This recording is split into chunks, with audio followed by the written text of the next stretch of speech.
Cyberworld 3D was a movie made in the year 2000. Though it wasn't a real movie, it's more of a compilation movie.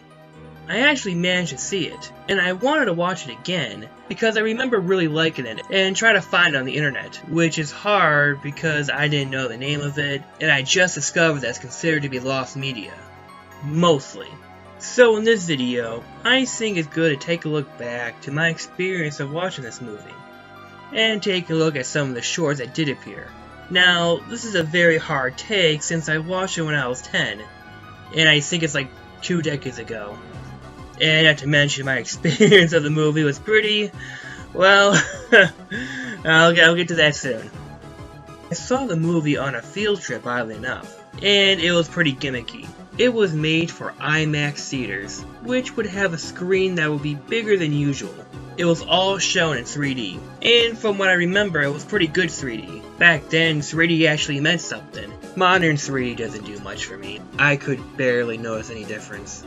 And I'm sure that some people noticed that some of the skits includes one of the episodes of the Treehouse of Horror from The Simpsons, and a small part of the Ants movie, which I thought was pretty odd considering that I believe that movie was on VHS at the time. But yeah, you get to see it again, but in 3D. The plot, what little there is, has a host showing the viewer different skits, and most of them are really small. Most of them don't even last for 2 minutes. However, these 2D bugs would come and ruin everything on the ship, and she would have to go and explore certain parts of the ship and stop them. Pretty basic plot, but the visuals look really trippy. And I admit, I have a soft spot when it comes to really poor CGI in the early 90s, kinda like the Lawnmower Man movie. Now me, being a stupid 10-year-old at the time, didn't really know it was a compilation movie, and I thought that all these skits were all part of one canon or were part of the same story. With the exceptions of Simpsons and Ants, which were just added in. They were very short, as most of these shorts don't really have plots or anything like that. There was even one short that had bugs just like in the main plot. So yeah, I thought all these skits were related in the same work. Then, near the end of the movie, they showed this really trippy music video. It felt like freaking End of Evangelion was happening. And while the most memorable part of the movie was The Simpsons, for me, it was that weird acid trip music video. Which, by the way, is a music video from the Pet Shop Boys, with the song being Liberation, not lost media. And she defeats the bugs, and the movie ends, and everyone lives happily ever after, and I never heard about this movie ever again. It was never released on VHS or DVD, and it was actually somewhat infamous. It did pretty well in the box office, and had a positive review by Roger Ebert. As of now, this movie, which is like 47 minutes long, is considered to be partially lost media, but it appears every blue moon when certain IMAX theaters would show it as a test screening. Most of these skits are available online for everyone to see. However, the main movie and 2 other skits are currently lost. Now, what I believe were shown in the very earlier part of the movie would consist of the skits Kraken, Adventure of the Ocean, and Monkey Brain Sushi. Kraken shows animations of undersea wildlife, well, in the future. And even though the CGI is dated, it still looks very beautiful. Something I think 3D would very well enhance. Kraken was directed by Jerzy Kolar from Paris Ex Machina. The designs were based on Dougal Dixon's beliefs on evolution, and Monkey Brain Sushi is one of the more weirder ones. It shows gorillas on computers watching this dancing brain, I think, though it doesn't make it less good looking. Monkey Brain Sushi was created by a German CGI artist, Brombriar, known for making very psychedelic and beautiful art. And there's another one called Flipbook and the Underwater City. Now this skit is not shown online yet, but there are some footage from the trailers. And again, from the trailers it looks very beautiful. There's not much about it. Apparently there are some screen recordings of it, but I don't think it's the entire skit. It is also supposedly from 2 other shorts, one called Flipbook and the other called Light and Water, and searching for it is really hard to do, but it appears that it's not online.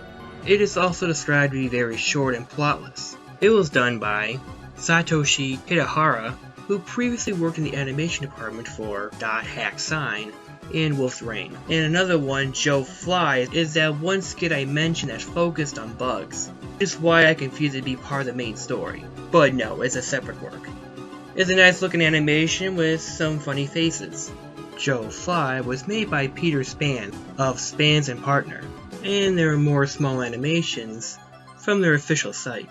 Now, all of those are the ones you can see on YouTube, and they were all created somewhere in the mid-90s. As I said, The Simpsons, Ants, and the Liberation music video were all given big releases prior.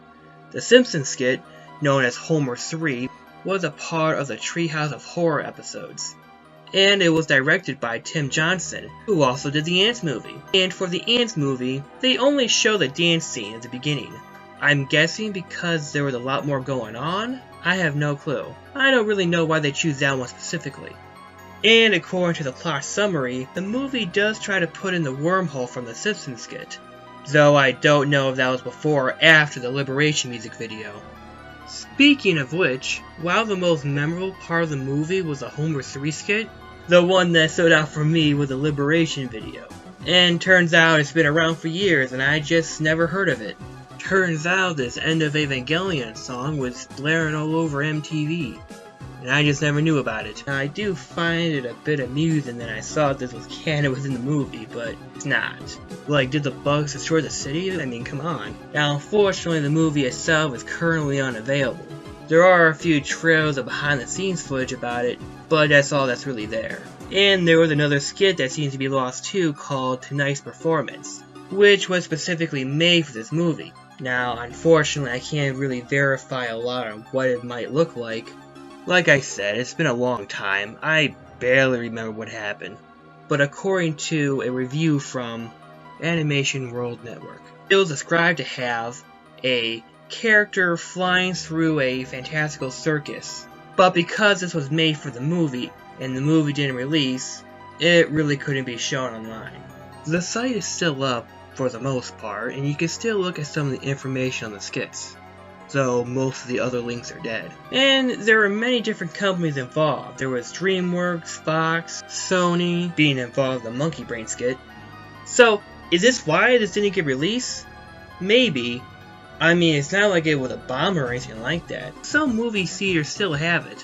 So it's not really lost. They have it, they just can't show it, or release it. So yeah, it's only technically half of the movie that's lost. But even in the trailers, it still looks pretty good. It also used some new technology at the time, where it tried to blend 2D and 3D together. Despite it being a compilation movie, using old animations from the 90s, it was still good at showing off different talents, different walks of life from different countries and different companies, from big productions to smaller studios, all of which to help how we see modern CGI animated films today. I really doubt that it will ever be released, since there's probably a lot more financial issues going on, either regarding the big companies or the multiple artists themselves.